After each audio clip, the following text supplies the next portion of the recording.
참 불행한 사람입니다라고 말할 수 없는 이유가 왜일까요? 이유가 있어요. 우리가 행복할 수밖에 없는 이유가 있습니다. 오늘 주님께서 신명기 33장에 이스라엘 백성을 향해서 이렇게 말합니다. 우리 다 같이 한번 읽어볼까요? 화면 좀 바꿔주시고요. 자, 한번 읽어볼게요. 시작. 이스라엘이 너는 행복한 사람이여 여호와의 구원을 너같이 얻은 백성이 누구냐? 그는 너를 돕는 방패시요 내 영광의 칼이시로다. 내 대적이 내게 복종하리니 내가 그들의 높은 곳을 밟으리로다. 여기서 보니까 뭐라고 합니까? 이스라엘이여 당신은 참 행복한 사람이로다. 여러분, 우리에게 큰 기쁨이 있는 줄 믿습니다. 왜 행복하냐면 우리에게 지금 큰 기쁨이 있어요. 그 기쁨은 그 소망은 부활의 소망이고 큰 기쁨인 줄 믿습니다. 아마 오늘 각자에게 여러분들이 물어본다면 무엇 때문에 행복하십니까? 라고 물어본다면 이유가 다 있을 겁니다. 아마 각자가 다른 모양으로 살아가고 다른 경험 안에서 주님을 경험하기 때문에 또 믿음의 분량과 단계가 사람마다 틀리기 때문에 또 행복의 아마 기준과 가치들이 제각각일 거예요. 좋습니다. 어떤 사람은 우리 아들이 오늘 면접에서 합격해서 취업을 했어요. 그렇게 될 줄 믿습니다. 준비하는 사람은. 여러 가지 행복의 이유, 지금 순간순간. 그러나, 주님께서 말씀하시는 본질 가운데 우리의 소망이 부활의 소망이 있다는 것, 그리고 그 부활의 기쁨이 있다는 것.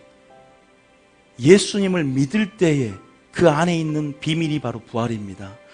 예수님과 함께 죽었을 때 그 안에 감춰진 비밀이 함께 살아나는 부활입니다. 그 부활의 소망과 기쁨이라고 얘기할 수 있는 그러한 한 가치 안에서 연합하여 동거할 수 있는 우리가 되기를 원합니다. 그게 종국적이고 궁극적이고 본질적인 소망인 줄 믿습니다. 그래서 우리가 구원 얻은 백성이지만 이제 그 부활을 소망할 수 있기에 우리의 소망이 주님으로 인해서 그 부활이 소망이 되게 우리가 기쁜 줄 믿어요. 사도 바울도 이렇게 고백하거든요. 고린도전서 15장 19절에 보면 사도 바울도 이렇게 고백을 합니다. 한번 읽어볼까요? 자, 19절에 시작. 만일 그리스도 안에서 우리가 바라는 것이 다만 이 세상에 살 뿐이면 모든 사람 가운데 우리가 더욱 불쌍한 방금은 주님께서 행복한 자를 해놓고 지금은 우리가 불쌍한 자가 될 수 없다고 다시 한번 말하면서 이유를 설명해 주잖아요. 우리의 삶이 우리의 바라는 것이 다만 이 세상의 삶뿐이면 우리가 가장 불쌍하대요. 본질을 말하는 겁니다. 우리가 그 다음 절 한번 볼게요. 그 다음 절에 나와 있죠. 자, 시작.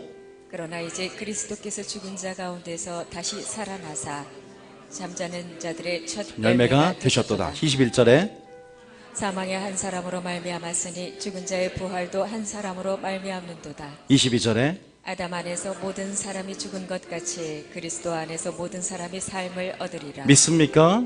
가장 우리는 행복한 자가 될 수밖에 없는 이유가 바로 부활의 소망이 있기 때문이고 가장 불행한 자는 부활을 알지 못한 자입니다.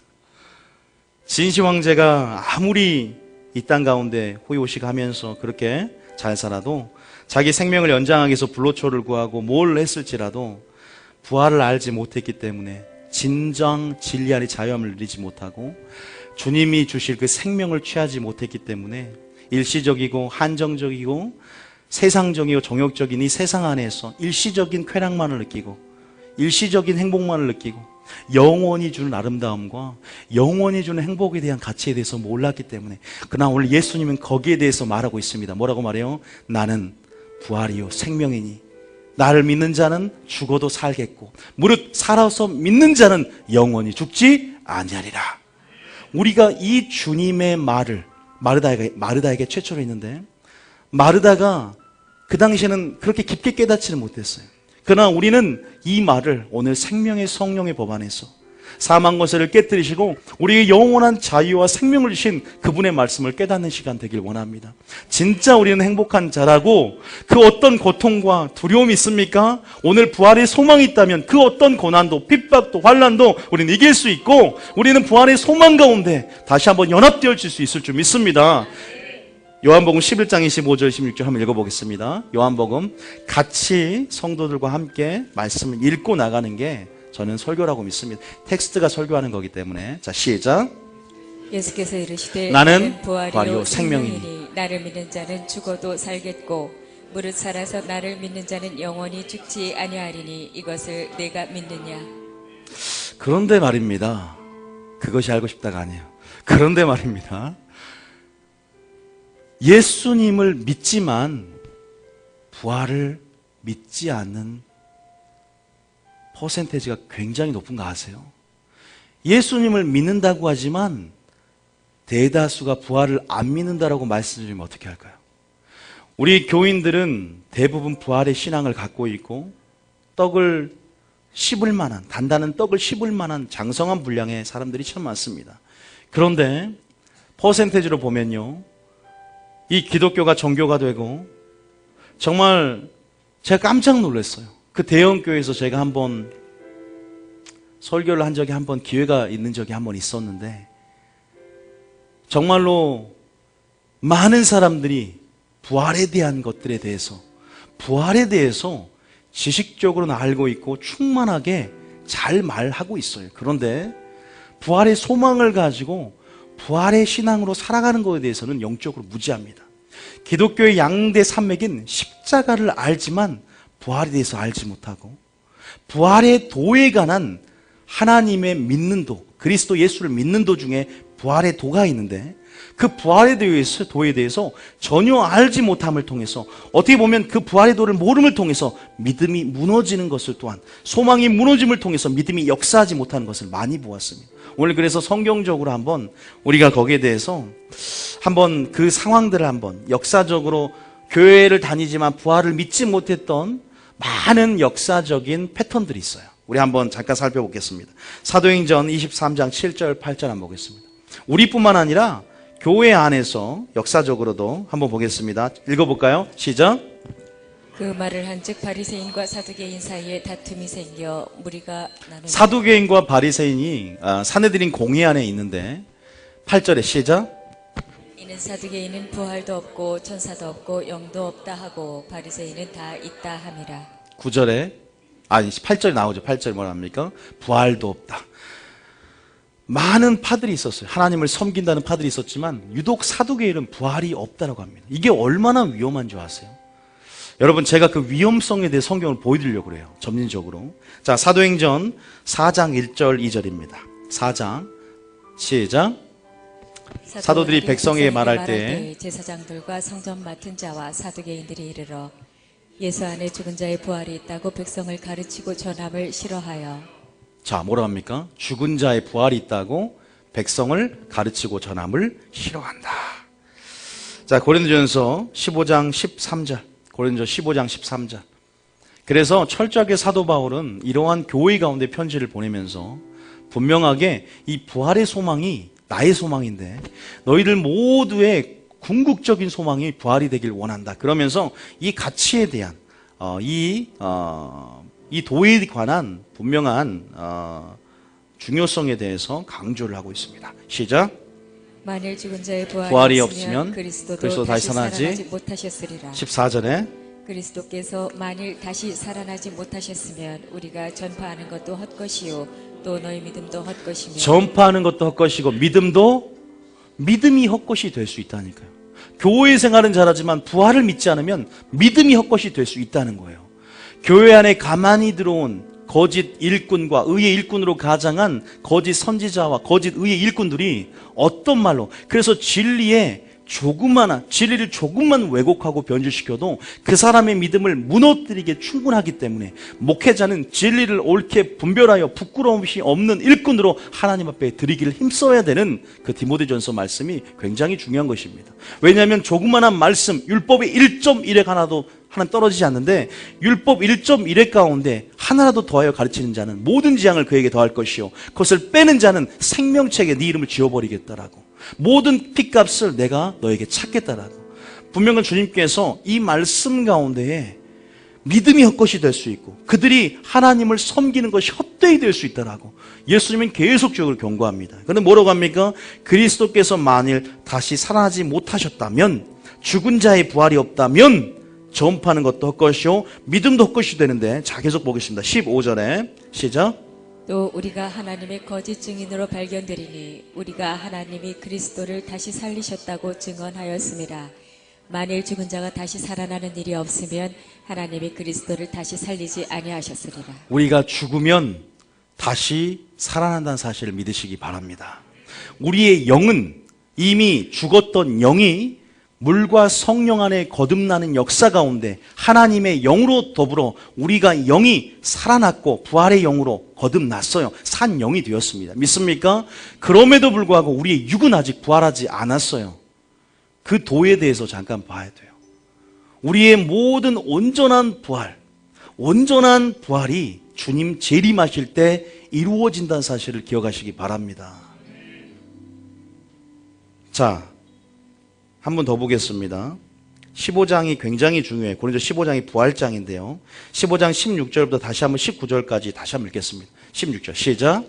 만일 죽은 자가 다시 살아나는 일이 없으면 그리스도도 다시 살아나신 일이 없었을 터이요. 17절에 그리스도께서 다시 살아나신 일이 없으면 너희의 믿음도 헛되고 너희가 여전히 죄 가운데 있을 것이요. 마귀가요, 예수님께서요, 왜 마귀가 당황했을까요?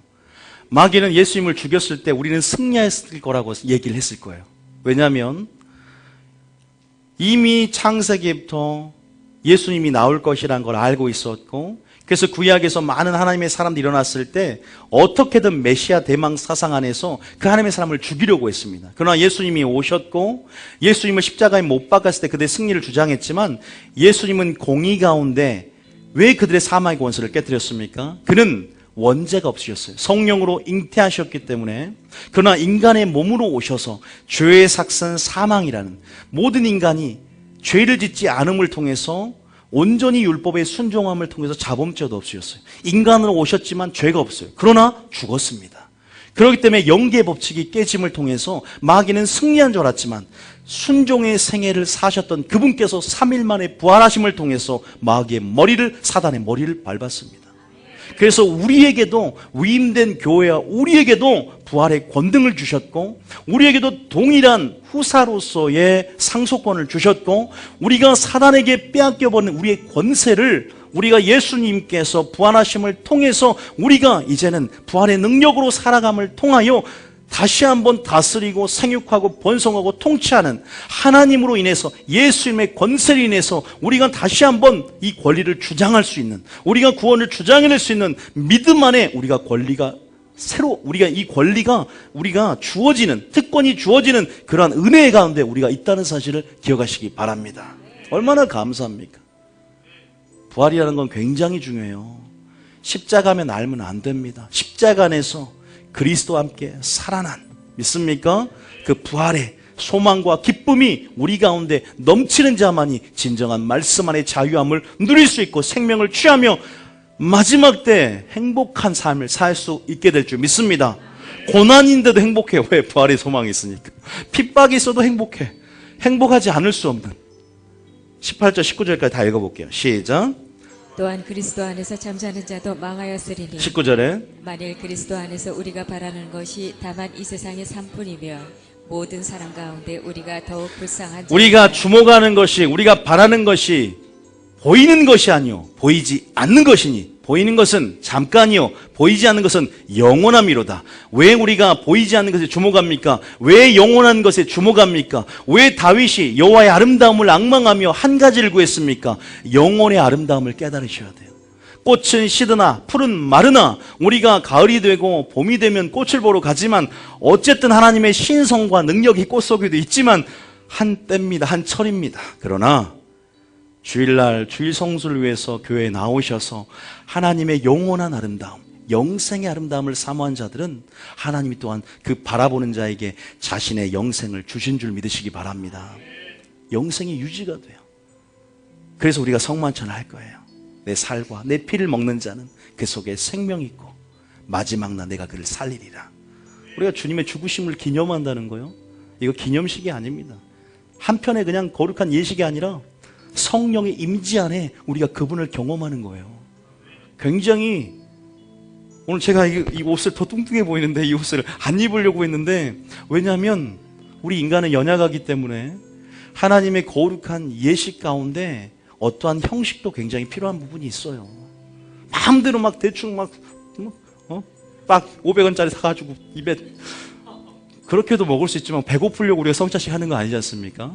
그런 의미에서 우리의 마음과 뜻과 정성을 다해서 오늘 하나님과 교통하고 하나님의 임재 안에서 생명을 취하고 다시 한번 부활의 권능으로 살아갈 수 있는 우리가 되길 원합니다. 믿습니까? 자, 한 구절 더 볼게요. 디모데후, 이게 중요한 말이에요. 디모데후서 2장 16절부터 18절 읽을 텐데 부활에 관해서 잘못 전하면 우리 믿음이 무너질 수 있고 헛것이 될 수 있다는 사실을, 그래서 부활의 도를 아는 게 얼마만큼 중요하다는 것을 오늘 알게 될 것입니다. 자, 디모데후서 2장 16절에 있습니다. 16절. 자, 시작. 망령되고 헛된 말을 버리라. 그들은 경건하지 아니하며 자, 여기서 망령되고 헛된 말을 버리라고 합니다. 15절부터 한번 읽어볼게요. 왜냐하면 15절부터 우리 주의 종의 역할에 대해서 말하고 있습니다. 왜? 성도들의 믿음에 관련된 부분이기 때문이죠. 시작. 너는 진리의 말씀을 옳게 분별하며 부끄러울 것이 없는 일꾼으로 인정된 자로 자신을 하나님 앞에 드리기를. 목회자가, 이런 가운이 잘 어울리는 목회자가 목회자입니까? 아니면 성품이, 저는 좀 부드럽지 못하지만 부드러운 성품을 가진 목회자가 진짜입니까? 물론 그것도 덕을 세우는 데 있어 굉장히 중요한 부분이지만 가장 본질적인 것은 하나님의 진리를 옳게 분별해서 그들에게 쓴 습과 독한 물을 먹이는 것이 아니라 하나님이 위로부터 내오신 말씀을 먹임을 통해서 그 꼴을 먹고 생명으로 인도하게 하는 목자인 줄 믿습니다. 진리를 옳게 분별하여 선악을 분별하고 거룩한 것과 속된 것을 분별하고 정한 것과 부정한 것을 분별해서 그들이 생명을 취하고 좁은 길로 갈 수 있는 주님의 길을 따라갈 수 있는 그 길, 그 도, 부활의 도를 제시하는 것이 진짜 참인 줄 믿습니다. 그게 진짜예요. 자, 그 다음 절 한번 봐볼까요? 그래서 계속 말하는 게 말 때문에 신부가 더러워질 수 있고 말 때문에 무너질 수 있으니까 설교를 조심하라 이 말이에요. 믿음은 들음에서 나니까 그 믿음, 그 말씀을 조심하라 이 말이에요. 10절 망령되고 헛된 말을 버리래요. 왜? 그것이 경건하지 아니함에 나아가는데 예를 들어줘요. 17절부터. 자, 시작. 그들의 말은 악성 중양이 퍼져나감과 같은데 그 중에 후메네오와 빌레도라는 사역자가 있는데 18절에 시작. 진리에 관하여는 그들이 그릇되었도다. 부활이 이미 지나갔다 하므로 어떤 사람들의 믿음을 무너뜨리느니라. 믿음이 무너질 수밖에 없습니다. 나에겐 부활이 소망인데. 제가 주기철 목사님 일사가고 영화를 봤어요. 금요일날 자세하게 거기에 대해서 설교를 했기 때문에 영상으로 참고하고 보시기 바랍니다.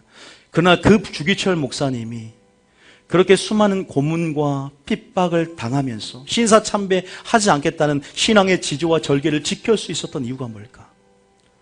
그 신앙의 지조와 절개를 지키면서 그냥 조금만 고개만 딱 하면 풀어준다는데, 택시 타고 가다가 살짝 택시기사 문 열고 신상을 해서 고개만 딱 하면 풀어준다는데, 끝까지 그 조그만 일에 양심을 저버리지 않고 신앙의 지조와 절개를 지키면서 그렇게 행할 수 있었던 본질적인 그 안에 뭐가 있었을까? 가족들도 있고, 가족들도 어떻게 될 수 없는 상황 가운데 그 안에는요, 물론 주님의 사랑이 있었고, 주님의 그리스도의 사랑 안에 어떤 환란도 끊을 수 없는 그분의 사랑이 붙잡았고, 성령 안에 그 충만한 역사 가운데 주님의 위로하시고 함께 하심을 통해서 견딜 수 있었지만, 그 안에 본질적으로 하나님의 위로, 환란 가운데 주시는 위로가 있는데, 그 위로는 바로 소망의 위로인데, 그것은 바로 부활의 소망입니다.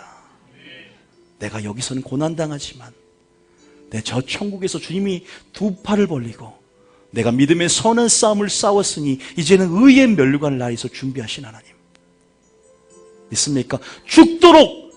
제가 왜 울었냐면, 제가 좀처럼 잘 안 우는데 순교하시고 어떤 자막이 깔리면 죽도록 충성하라, 내가 생명의 면류관을 내게 주리라. 내가 만약 그 상황이었다면 주기철 목사님과 같은 그러한 목회자였고, 그가 모든 것을 버리고 산정교회입니까? 평양으로 오자마자 설교를 할 때 바로 잡혀간단 말이에요. 큰 교회 부임을 했는데 타협하지 않았어요. 진리 타협하지 않았어요. 그 성도들이 전염이 됐어요. 그 목사님의 설교에 전염이 되었고, 목사님이 잡히니까 성도들도 다 신사참배하지 않고 다 장로님이 다 잡혀와요. 야, 한 사람의 영향력이 얼마나 중요하구나. 깨어있어도 그렇게 끝까지 깨어있어야 되구나. 성령으로 시작했다가 육체로 멋지고, 예수로 시작했다가 총회장 되고 그런 목사님 얼마나 많습니까? 끝까지 내가 겸손히 시작했으면 교만으로 마치고 성령이 시작했으면 육체로 마치는 것이 아니라 그리스도와 함께 참여됐으면 끝까지 성령의 능력 안에 믿음과 마음을 지켜 그리스도를 향한 진실함과 깨끗함에서 떠나 마음이 부패하지 않도록 사도 바울의 염려처럼 그렇게 예수님의 염려처럼 주님이 남겨주신 말씀과 기도로 거룩함 가운데 주님 앞에 목숨을 걸고 순교자의 마음을 가지고 나의 생명을 조금 더 귀한 것으로 여기지 않느라 나는 날마다 죽노라 죽으면 죽으리라는 심령을 가지고 나아가는 이유가 본질적인 근본적인 동기부여가 바로 부활의 소망이 있음을 믿습니다. 여러분 한번 믿음을 점검하십시오. 아니요, 믿음을 점검한다는 것은요 소망을 점검하면 돼요. 그 사람의 믿음은 그 사람의 소망이 땅의 것이냐 위의 것이냐. 물론 믿음이 연약한 자들은 주님을 아직 잘 모르기 때문에 그런 부활의 도에서 잘 모르기 때문에 자라나면서 소망이 하나님이 계속 그 안에 주실 줄 믿습니다. 또 환난을 당하면 또 소망을 주시기도 해요. 그러니까 우리가 너는 소망이 그래서 안 되라고 할 수는 없어요. 다 성도들이 아는 것과 믿는 것 하나가 되어 그리스도의 잘성한 분량에 자라나야 되기 때문에 우리가 분명한 것은 있지만 저는 여러분의 목표가 부활의 소망이 되길 원합니다. 저는 하나님이 그 소망을 주셨어요. 저는 저거 보고 나는 저 사명 따라가야 되겠다 결심했어요. 제가 오후에 영화 이 설교를 끝나고 신이 보낸 사람 북한의 실상과 그래서 영화 15세 관람가기 때문에 그렇게 막 그런 장면 나오진 않지만 정말 북한의 실상에 대해 정확히 알 수 있는 많은 돈 주고 다운받았어요. 불법 아니에요. 여러분 보여드리려고 또 안 보신 분들은 보시고 한번 그러라고.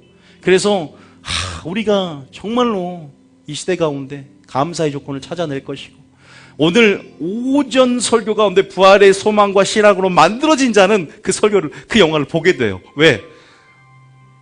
내가 부활의 소망이 있기 때문에 저렇게 이겨낼 수 있구나. 그게 진짜 아닙니까? 그게 본질 아닙니까?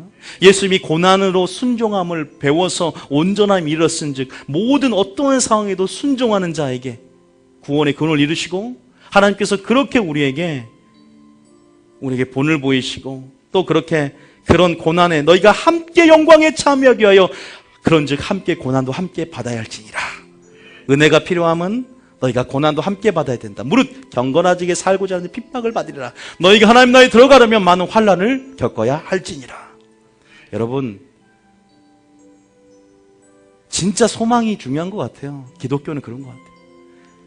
그래서 빌립보서 계시록 20장 5절 그래서 부활이 이미 지나갔다므로 그들의 믿음을 무너뜨리는 일은 절대 돼서는 안 됩니다. 설교 중에서 부활에 관한 설교는 부활절만 하는 것이 아닙니다.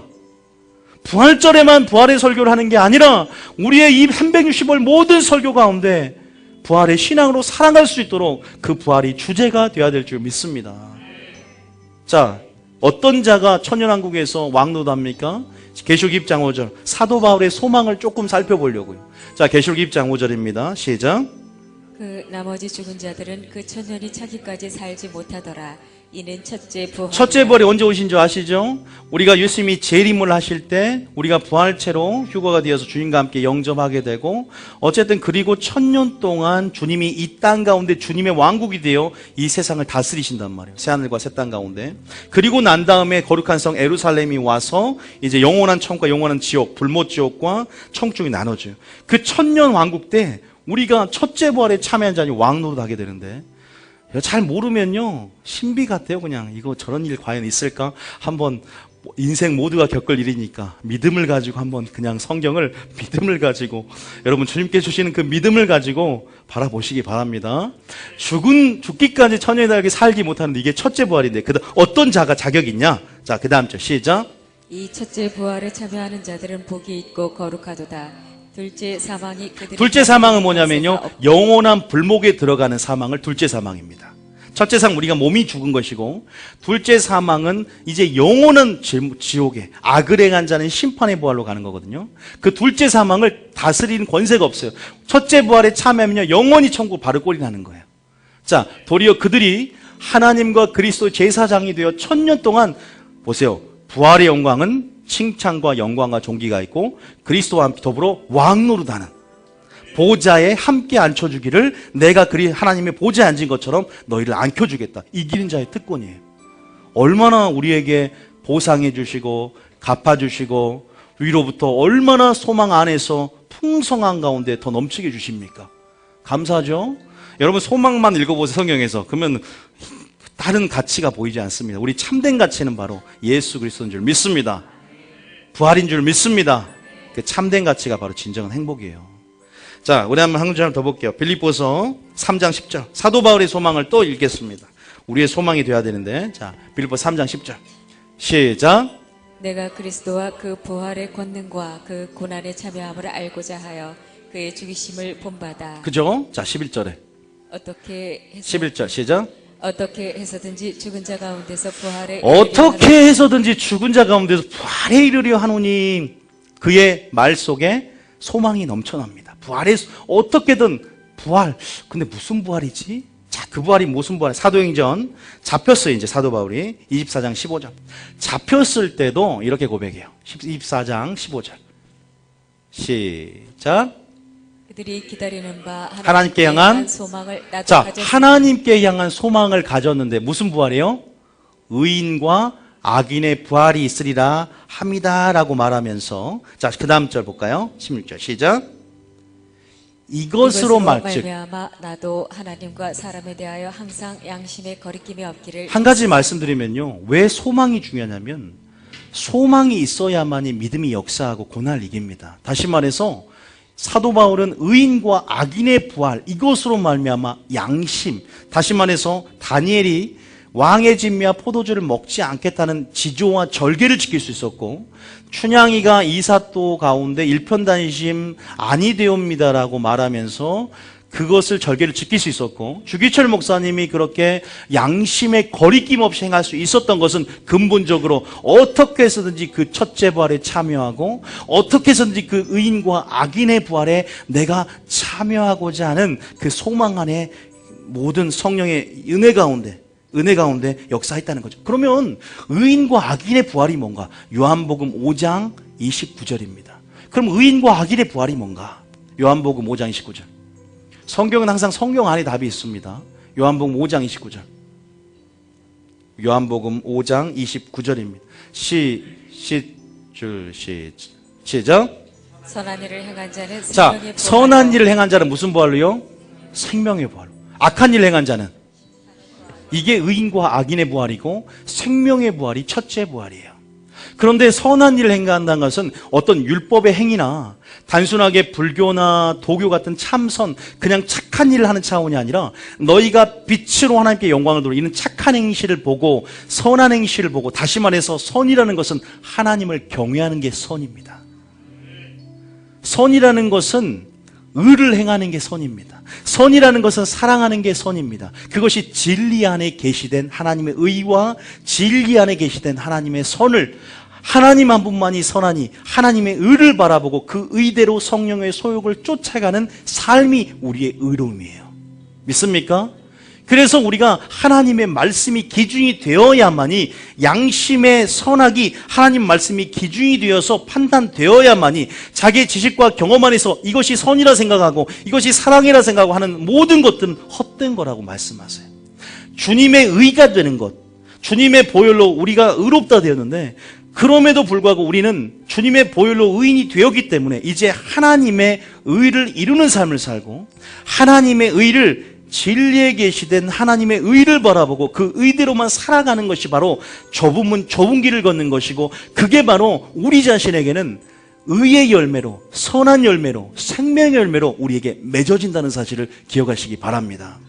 다시 말해서 선한 일을 한다는 것은 하나님을 경외하는 것이고 말씀에 죽기까지 순종하는 것을 말합니다. 주기철 목사님도 인내를 가지고 끝까지 견디며 행했던 그 일을 선한 일이라고 말을 해요. 예수님이 십자가에 못 박혀 죽으셔서 다 이루었다고 하신 그 일이 바로 선한 일이라고 말을 해요. 왜냐? 사도행전 10장 38 봅니다.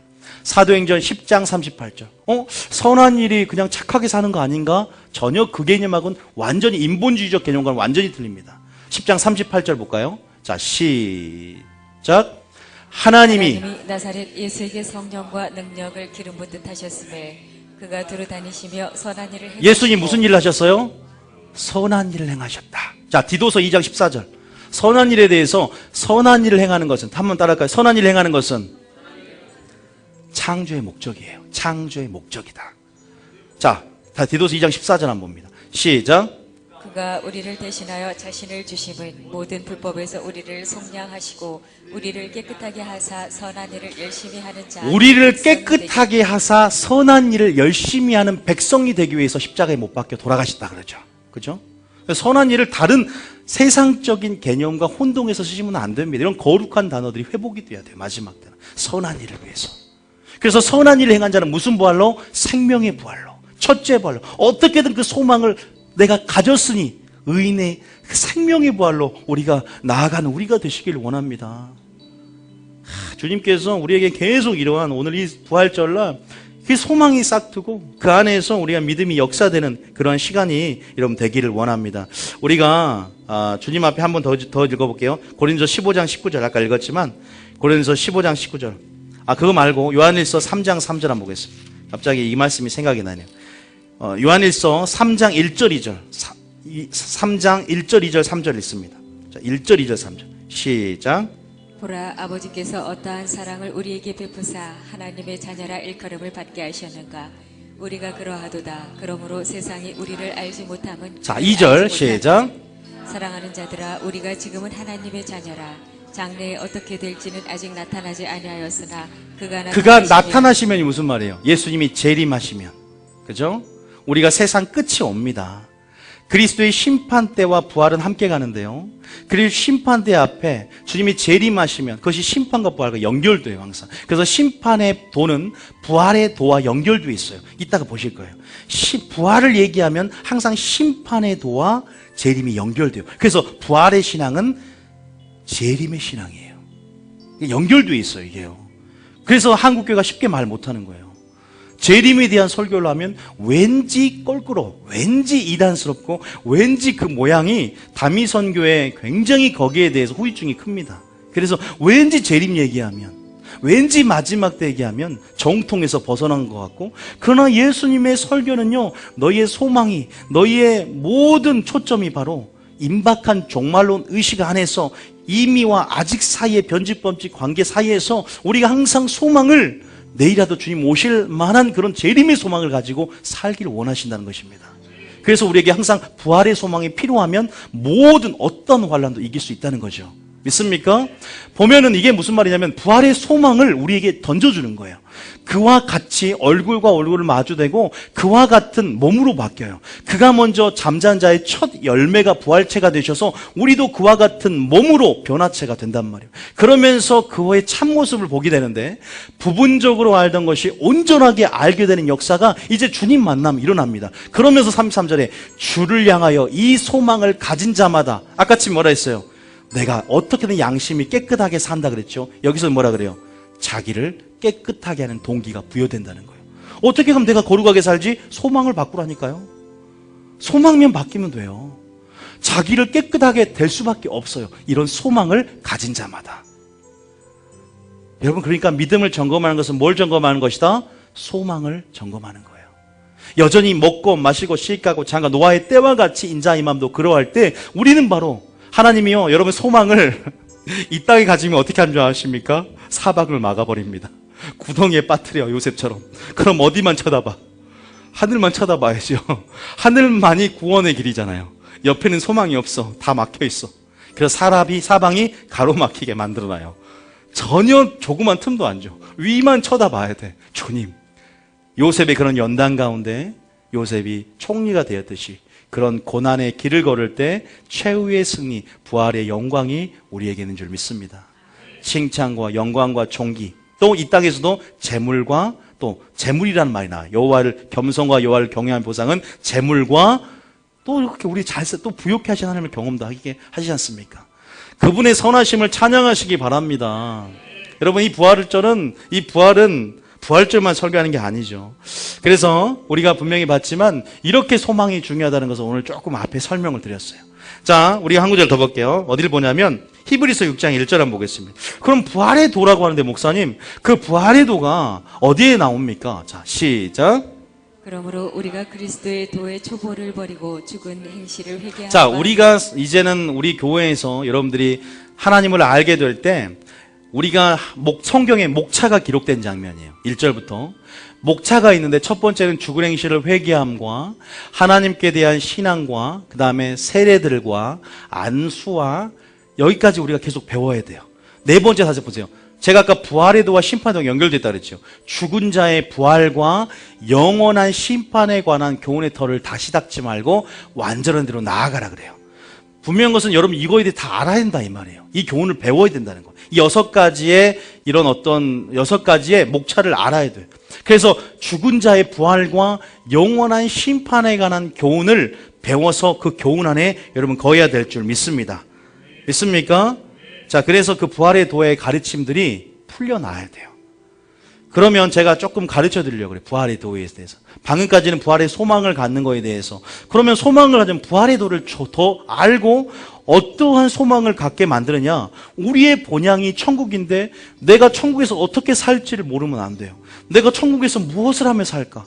내가 천국에서는 내가 과연 내 본향이 천국이라고 하는데 나는 어떤 몸으로 변화될까? 나는 어떻게 되는 것인가? 아까 선을 행한 자는 생명의 부활로 간다고 하는데 그래서 우리가 그런 부분에 대해서도 여러분 한번 아셔야 돼요. 한 번만 따라하겠습니다. 첫 번째, 부활의 주님을 만나야 된다. 우리가 부활의 신앙을 갖기 위해서는요, 부활의 도를 알고 부활의 신앙을 갖기 위해서는 먼저 부활하신 주님을 만나야 돼요.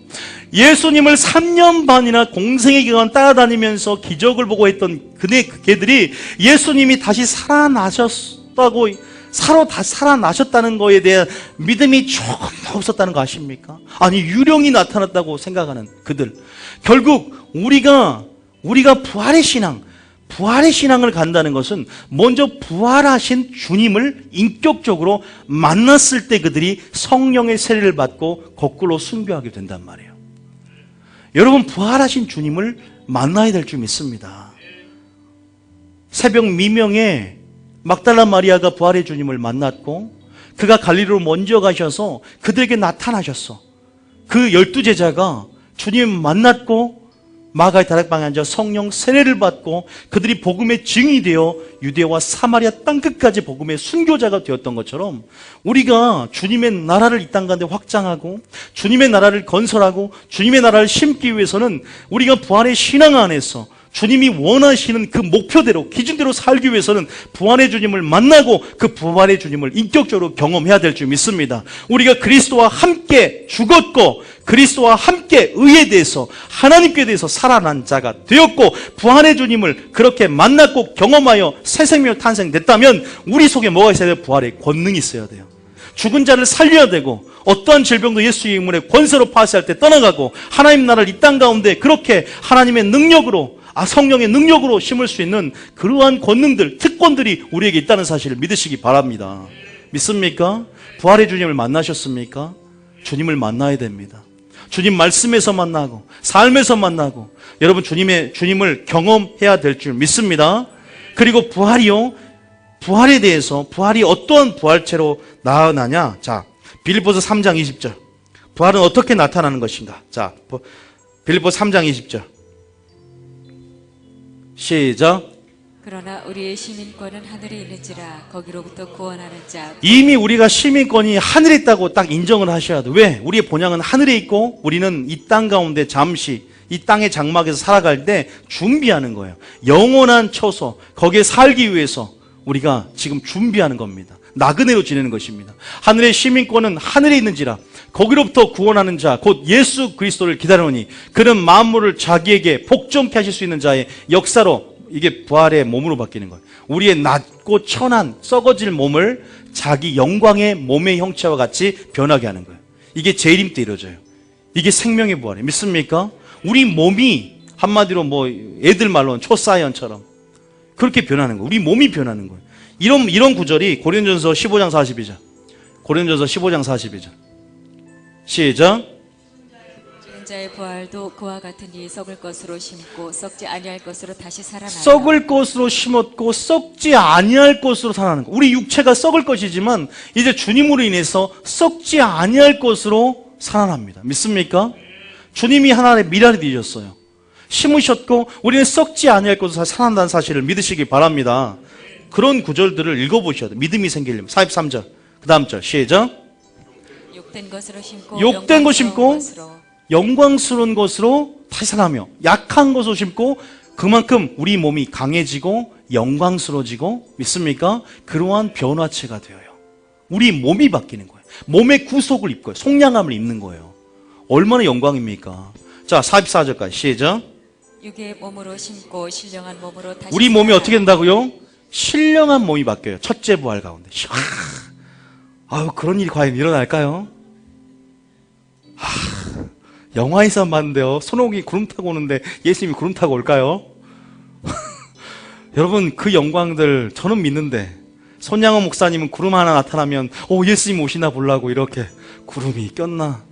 손양호 목사님 이번 연도에 책을 쓰셨어요. 그 편집을 해서 옥중에서 아들에게 또 치인에게 보내는 편지를 그대로 엮어서 편집을 해서 편집한 게 그대로 해서 책을 폈어요. 제가 그걸 샀는데 막 감동적이에요. 제가 요새 주기철 목사, 송양희 목사님 굉장히 관심이 많고 왜냐하면 제 목표가 순교기 때문인데요. 그래요. 선한 목자는 어차피 양들에서 목숨을 버려야 되고 근데 순교하는 것은요 목이 댕강 잘리는 것은 너무 쉬워요. 내 자신을 죽이는 것, 내 성과를 죽이는 것, 내 자존심을 죽이는 것, 내 가족에게 순교해야 되고 교회 성도에게 순교해야 되고 목회자에게 순교해야 되는데 그게 잘 안 돼요. 그래서 준비해야 될 좀 있습니다. 그래서 에스더처럼 내가 죽으면 죽으리라 이 때를 위함이 아니냐, 항상 내가 그 때를 위해서 준비되는 믿음을 훈련되는 거예요. 믿습니까? 어쨌든 육의 몸으로 심고 신령한 몸으로 다시 살아나니 육의 몸이 있은즉 영의 몸도 있느니라. 자, 그 다음 절. 자, 그 다음 절 한번 볼게요. 그거 말고 고린도전서 15장 51절. 재림의 장면입니다. 보세요. 시작. 보라, 내가 너희에게 비밀을 말하노니. 비밀이에요. 하나님이 열어주셔야 돼요. 비밀 말은 다 아는 게 아니에요. 우리가 다 잠잘 것이 아니요. 언제 주님이 와요? 나팔 불 때 나의 이름. 마지막 나팔 때 주님 오세요. 마지막 나팔 불 때 모든 족속들이 통곡하며 애통하며 권능들과 그 참여함을 가시적으로 하나님께서 가시적으로 오시고 하나님께서 분명히 모든 백성이 공개적으로 재림을 하신단 말이에요. 마지막 나팔 시간에 뭐가 변한다? 호련히 우리 몸이 낮은 몸이 영광의 몸으로 신령한 몸으로 변하는데 52절에 그 다음 절 시작. 나팔 소리가 나매 죽은 자들이 썩지 아니할 것으로 다시 살아나고 우리도 변화되리라. 우리가 변화된답니다. 몸에 구속함을 입고 몸의 성령을 모든 피조물이 고대한다라고 로마서에 나와 있어요. 자, 그 다음 절. 자, 이 썩을 것이 반드시 썩지 아니할 것을 입겠고 이 죽을 것이 죽지 아니함을 입는답니다. 그 영광, 썩고 쇠하지 않는 그 기업을 우리에게 주시고 우리가 이제는 그 소망 안에서 저는 근데요 한 가지 제가 말씀드리고 싶어서 저는 천국이 가고 싶어 가는 게 아니에요. 여러분 제가 부활 자체 소망이 있는 게 아니에요. 재림 자체 소망이 있는 게 아니라 예수님이 소망이 되고 예수님이 목적이 되니까 예수님이 잠자는 자의 철련매가 되어 예수님이 계시니까 가고 싶은 거예요. 이게 중요합니다. 예수님이 지금 내 마음에 계시지 않아서 내가 주님과 함께 하나님 나라를 이루지 못하면서 어떻게 천국을 바라볼 수 있을까요? 그건 말이 안 돼요. 초막이나 궁궐이나 주 예수가 계신 곳이 하나님 나라가 돼야 되는 겁니다. 예수님이 지금 내 안에 천국을 이루지 않는데 그게 의미가 있습니까? 이게 그것만 소망이 되는 게 아니라 예수님 자신이 소망이 될 때 예수님과 함께 부활로 영원히 사는, 예수님이 천국이 없다고 생각하세요. 천국 갈래요? 지옥 갈래요? 그것이 지옥입니다. 그분이 존재하기에, 그분이 함께하기에 영광이 있고 우리 삶 가운데도 그분이 계시기에 형통하다는 축복을, 형통한 게 돈이 무슨 소용이 있어요? 우리가 주님 받은 축복을 누리면 뭐합니까? 교회가 커지면 뭐합니까? 예수님이 그 자리에 있어야 될 줄 믿습니다. 그래서 예수님이 함께 하심을 통해서 우리가 형통하다, 예수님, 우리 안에 계신 예수님의 영광을 통해서 우리가 주님의 영광을 드러냄을 통해서 진정한 행복과 형통이 그 안에 감췄다는 사실을 기억하시기 바랍니다. 그러죠? 자, 우리가 보았어요. 자, 썩지 않을 것이 변화된다. 살전 4장 13절. 살전 4장 13절. 의외로요, 이러한 구절들이 아는 것 같지만 이런 성경에서 확인하면서 읽어본 적은 많이 없었던 것 같아요. 그래서 한번 읽어보는 겁니다. 살전 4장 13절 시작. 형제들아 자는 자들에 관하여는 너희가 알지 못함을 우리가 원하지 아니하노니 이는 소망 없는 다른 이와 같이 슬퍼하지 않게 네로 하느니라. 황제의 핍박이 굉장히 심해. 사지가 찢겨지고 굉장히 핍박이 심한데 뭐예요? 지금 얘들은 너무 기뻐. 얼굴에 기쁨이, 얼굴은 이 속에 있는 감정이 얼이라는 우리 이 굴 나온대요. 그래서 은혜로 얼굴이 환하고 표정을 통해서 하나님의 영광이 드러난답니다. 표정을 밝게 하시기 바랍니다. 표정을 딱 보면 안 돼요. 이왕쌤 아셨죠? 표정을 밝게 하십시오. 자, 우리가 뭐냐면 지금 이런 어떤 상황이냐면 지금 그렇게 순교 서로 상황에서 하이파이브 가는 거예요. 야, 이제는 우리가 주님 보겠다. 우리가 순교함을 통해서 위로는 이 고난을 당해도 위로가 되는 거예요. 위로. 이 순교하러 들어가는데도 기뻐. 자, 4장 14절에 그러면서 어떠한 소망으로 위로했겠냐. 위로의 소망이 넘쳐요. 환난 가운데. 자, 시작. 우리가 예수께서 죽으셨다가 다시 살아나심을 믿을진대 이와 같이 예수 안에서 자는 자들도 하나님이 그와 함께 데리고 재림의 한계 보이죠? 모든 자들을 함께 데리고 오세요. 얼마나 그 하늘의 장엄한 광야 펼쳐집니다. 전사들과 함께 성도를 데리고 오세요. 여러분 그런 광경을 생각해 보십시오. 그 일이 일어난다 안 일어난다? 근데 안 일어나요. 안 일어난다가 아니라 어떤 사람에게 자유주의 신학자들은요 천국이 없다라고 해요. 자유주의 신학자들은 진짜 천국이 없다라고 한다니까. 자유주의 신학자들은 우리 마음속에 천국이 이 말씀이 천국이 있고, 자유주의 신학자들은 영원한 천국이 없대요. 지옥도 없다. 하나님 사랑의 하나님인데 지옥이 없다. 굉장히 제가 그랬죠. 부활이 이미 지나갔다 함으로 그들의 믿음을 무너뜨린다. 그럼 내게 소망이 없는데요? 여러분 이 땅에서 그게 성경에 얼마나 무릇 경건하지 하던 핍박을 하나님 나라에 들어가 많은 환난을 겪고하시 사도 바울이 이길 수 있는 능력 근본된 믿음의 선한 싸움을 싸우고 내가 지켰노니 이제는 의의 면류관을 죽도록 충성하는 생명의 면류관을 믿습니까? 소망이 바뀌면 안 돼요. 소망이 무너진 설교는 다 무너뜨려요. 왜 한국교회는 소망만 바꾸면 돼요? 재림의 소망, 부활의 소망, 아니 예수 그리스도가 소망이 되게끔, 하나님 한 분이 소망이 되게끔, 이 땅의 재물도 어떠한 명예도 권력도 어떠한 것도 아닌, 이 땅의 출세도 아닌, 이 땅의 영광도 아닌 그분의 영광을 위하여 사는 것, 우리가 다시 한번 받게 될 줄 믿습니다. 보세요. 장엄한 광경 가운데 이 초대교회의 그런 영광만 재현하면 될 것 같아요. 초대교회로만 돌아가면 될 것 같아요. 지금 초대교회 모습이잖아요. 우리가 주의 말씀으로 너에게 이것을 말하노니 주께서 강림하실 때까지 우리 살아남아 있는 자들도 자는 자보다 결코 앞서지 못한, 주님이 강림하실 때도 공의 가운데 질서대로 휴거가 되는데 먼저는 무덤이 열리는 거예요. 그래서 그들이 온전하게 되는 거죠. 주께서 호령과 천사장의 소리와 하나님의 마팔 소리로 친히 하늘로부터 강림하시고 그리스도 안에서 죽은 자들이 먼저 일어나지 살아있는 자가 먼저 올라가는 게 아니에요. 먼저 무덤이 열리고 예수님이 십자가에 돌아가실 때 무덤이 열렸던 것처럼 무덤이 먼저 열리고 그 후에 우리 살아남아있는 자들도 그들과 함께 어디로 올라가요? 구름 속으로 끌어올려간다고 하잖아요. 랩처 끌어올려가요. 딱 낚아채듯이 쭉 올라가면서 공중에서 주를 영접하리니 그리하여 우리가 항상 주와 함께 있으리라. 주님 뭐라고 사도행, 자, 그 다음 절. 그러므로 이러한 말로 서로 위로하는. 여러분, 이제 위로는 어떻게 해요? 이 본문을 읽으면서 힘들 때 재림의 소망으로, 부활의 소망으로 위로가 된다 이 말입니다. 단, 주의사항. 그 사람 믿음이 있어야 돼요. 부활을 알지도 못하는데 주님께서 하늘로부터 친히 강림하 여러분을 이단으로 알고 여러분 신비주의로 알 것입니다.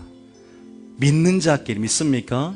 그러나 이런 것들이 우리가요, 그래서 마라나타가요, 이런 영적인 네트워크가 연결될 때 마라나타 주 예수 어서 오십시오, 이게 비밀 암호였어요.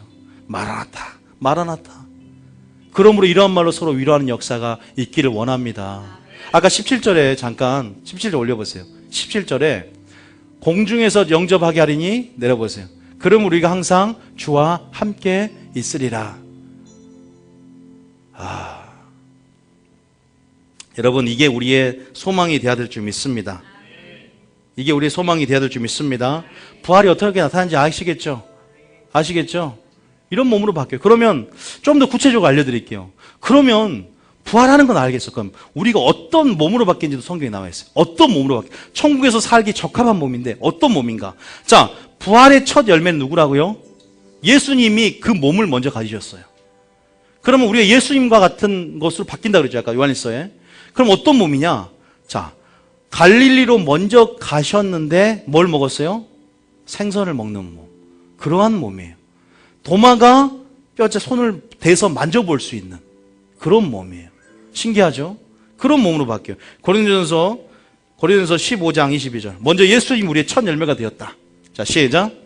아담 안에서 모든 사람이 죽은 것 같이 그리스도 안에서 모든 사람이 삶을 얻으리라. 23절에 그러나 각각 자기 차례대로 드리니 먼저는 첫 열매인 그리스도요 다음에는 그가 강림하실 때에 종말론을 여러분 마지막 때 알려면 질서를 알아야 돼요. 항상 주님이 강림하실 때도 먼저 죽은 자들이 먼저 되고 살아남은 자가 올라가고, 예수님께서 각각 차례대로 되니 먼저는 첫 열매인 예수 그리스도고 그 다음에는 강림하실 때 그에게 속한 자고, 너희가 쉬 두려워하고 동심하거나 마음이 흔들 필요 없는 것은 주님이 오시기 전에 두 가지 일이 일어나는데, 첫 번째는 배도한 일이 있어야 되고, 두 번째는 적그리스도가 나타나기 전에 적그리스도가 나타나서 모든 성전에 앉아 자기를 하나님이라고 하는 그러한 세계 정부가 수립되는 그러한 상황이 일어나기 전에는 내가 오지 않겠다는 그런 부분들이 있어요. 성경에 보면요.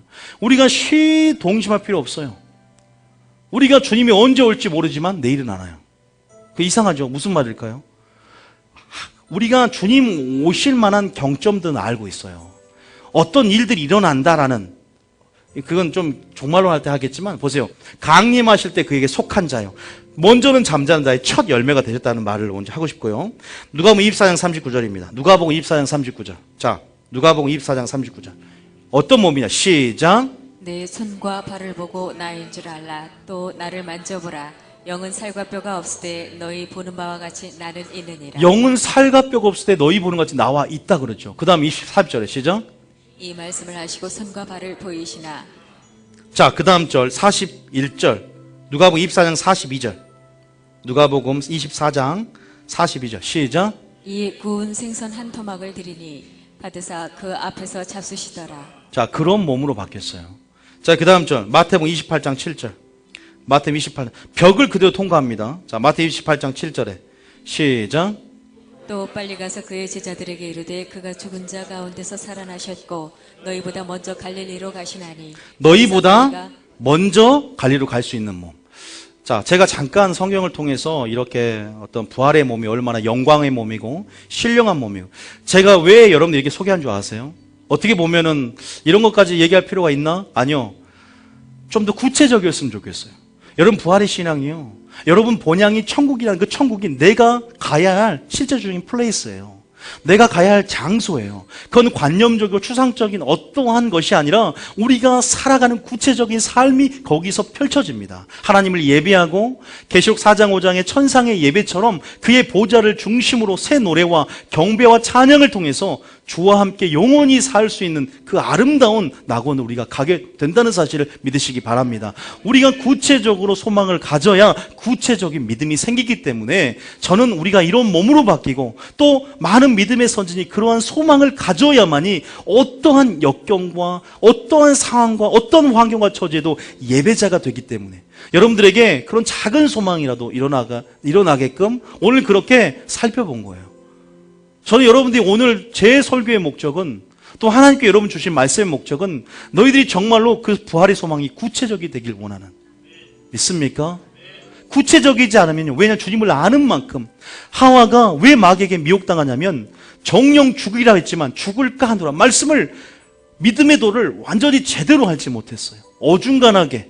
그래서 굳건한 반석에 세워 있지 않았어요. 그 말씀을 순종할 때 굳건히 세워지고 사랑할 때 뿌리를 내리는 게 이게 말씀의 특성이에요. 우리 마음에 심어진 사랑으로 뿌리를 내리고 물을 주고 인내로 해야지 자라나야지 우리 심령의 체질이 됩니다. 말씀이라는 것은. 믿습니까? 그래서 씨가 뿌려질 때 여러분, 이제는 그 소망 안에서, 이제는 그런 구체적인 소망 안에서 여러분 그 소망을, 날마다 우리 소망을 점검하고 이제는 우리 소망을 바꿔나가며 성령의 능력 안에서 그렇게 살아갈 때, 아, 이러한 삶이 펼쳐지구나, 이게 진짜 우리의 삶이구나. 그러나 먼저는 하나님 나라가 내 안에 이미 있다고 있으니 먼저는 내 안에서 의와 평강과 희락을 누리며 내가 진정한 천국을 먼저 누릴 수 있는 자격이 돼야만이 우리가 자연스럽게 그날이 어색하지 않게 내가 가야 할 그 천국이 이제는 뭐라 그러면 그걸 종말론적으로 이제 하나님 나라가 실제적으로 임하는, 하나님 나라가 이제는 도래하면서 이 땅 가운데 이제는 실제적으로 가시적으로 임하는 하나님 나라를 받아들이고 우리가 주님을 영접하게 된다는 것입니다. 여러분, 어떠한 고난을 이기시기 바랍니다. 그리고 이게 제가 설교가 여기서 마칠 텐데 부활절 이게 있기 때문에 잠깐 있다가 오후에 만약에 이제 여러분들 보고 가신다면 한 10분 정도 부활하는 신앙으로 사는 것이 어떠한 삶, 부활의 신앙을 가지면 어떻게 살아갈 수 있는지에 대해서 4가지만 한 10분 정도 말할 수 있어요. 한 10분 정도 그 얘기까지 하고, 왜냐하면 그 설교를 듣고 그러면 그 영화에 대한 내용에 대한 이해가 온전해져요. 아, 오늘은 부활에 대한 소망에 대해서 구체적으로 여러분들이 믿음이 되고, 아, 이렇게 부활에 대한 구체적인 도들이 들어왔기 때문에 이제 그렇게 이제 부활의 신앙을 가졌기 때문에 어떤 삶으로 나타나는지를 한번 따라하면, 부활의 신앙을 가지면 고난을 이긴다. 부활의 신앙을 가지면 위의 것을 추구한다. 부활의 신앙을 가지면 주의 일에 힘쓴다. 왜 주의 일에 힘쓴 줄 아세요? 아까 고린도전서 15장 부활장 결론이 뭔지 아세요? 너희가 어떠니 주의 일에 힘쓰는 자가 되라 그래요. 부활 수만 가지면 주의 일에 힘쓰게 돼요. 헛것이 아닌 걸 알게 된대요. 그게 결론이에요. 부활장 15장 결론이. 자, 부활의 신앙을 가지면 예수 한 분만을 자랑하게 된다. 요거를 성경 구절 좀 읽어드려야 되는데, 어쨌든 그러한 여러분 다 아실 겁니다. 그래서 우리가 그 구체적으로 우리가 얼마나 행복한 자인지, 예수님을 믿는 자만이 그 부활을 알고, 우리가 정말로 그 부활이 있기에, 우리의 소망이 있기에 다시 한번 우리가 어떤 환난과 고난에도, 우리가 감옥에 갔을지라도 우리를 사방으로 우겨싸움을 싸고, 우리가 정말 사도바리 당했던 고난, 다니엘이 당했던 고난, 저기 손양원 목사님이나 주기철 목사님 당하는 그 고난 가운데서도 우리 심령이 주님 주시는 의와 평안과 희락으로 기뻐할 수 있는 우리가 되길 원합니다. 믿습니까? 예, 우리 이 시간에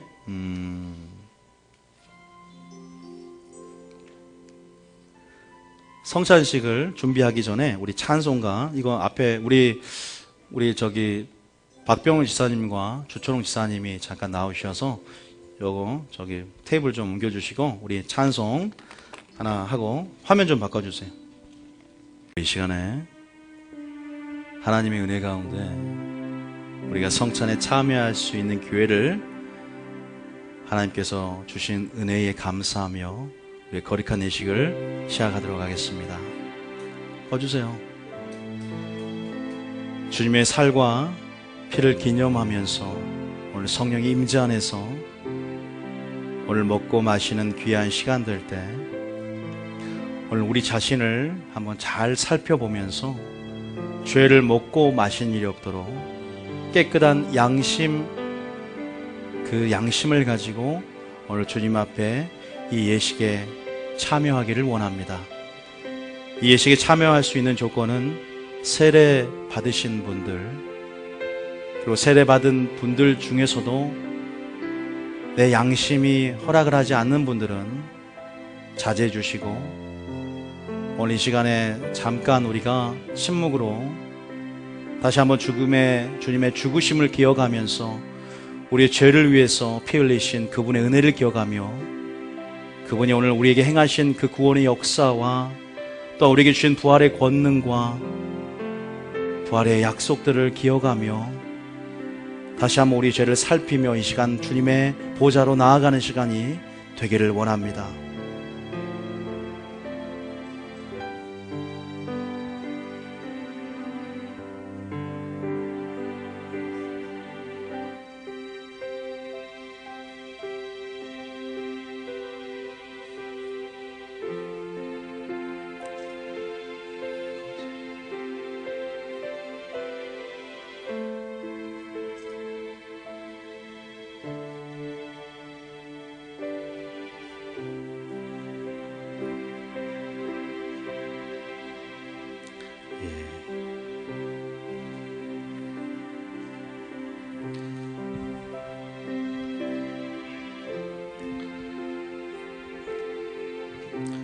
우리 와주십시오. 예, 좀 이거 들어서 앞으로 좀 놔두시고요. 살짝 앞으로 놔주시고. 예. 장갑 하나 주십시오.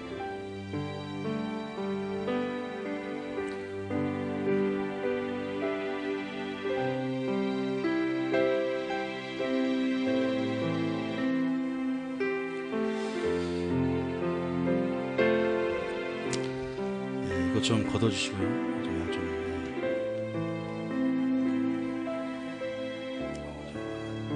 위에만 덮개만 펴세요.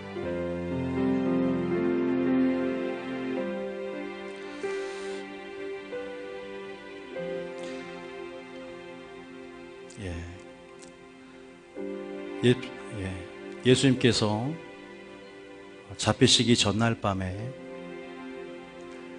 떡을 들어 축사하시고 이 떡을 떼면서 이것은 너희를 향한 나의 찢기고 상한 내 몸이다. 너희가 이제 이 떡을 받으라 먹으라 우리에게 말씀하셨습니다. 그리고 식후에 잔을 들어 우리에게 말씀하시기를 이것은 너희 죄사함을 위하여 나의 흘린 피 곧 나의 새 언약의 피다. 너희가 이것을 받으라 마시라. 그리고 이것을 행하여 나를 기념하라 말씀하셨습니다. 우리가 주님의 살과 주님의 피를 먹고 마시는 이 예식은 오늘 성령의 임재 안에서 우리가 그분과 하나 되는 그분의 살을 먹고 피를 취함을 통해서 하늘에서 내려오는 산떡이신 이 세상에 생명을 주기 원하시는 오늘 그 생명을 취하며 그분 안에 연합되어지고 그분과 하나 되고자 하는